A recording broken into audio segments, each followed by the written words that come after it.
சீர்காழியில் தந்தை தாயின் நினைவு நாளை குருதிகொடை நாளாக அனுசரித்த மகன் குவியும் பாராட்டுகள். மயிலாடுதுறை மாவட்டம் சீர்காழி அடுத்த திருமலைவாசல் கிராமத்தில் வசித்து வருபவர் சையது தாஹா உதுமான்.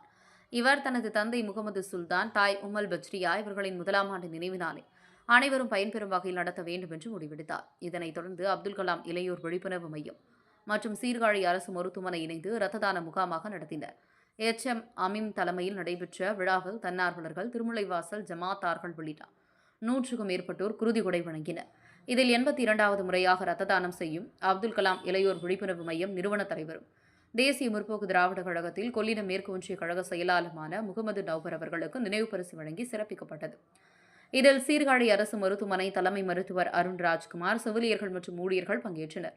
மேலும் டாக்டர் மனோகரன், ஆரிஃப் நைனா, ஆதம் மாலிக் உள்ளிட்ட திருமலைவாசல் கிராமவாசிகள், ஜமாத்தார்கள் கலந்து கொண்டனர். குருதிகொடை வழங்கிய அனைவருக்கும் சால்வை அணிவித்து தேசிய தலைவர்களின் வாழ்க்கை வரலாறு, புத்தகம் மற்றும் மரக்கன்றுகள் வழங்கப்பட்டது. சீர்காழி செய்திகளுக்காக சாமி பத்மநாபன்.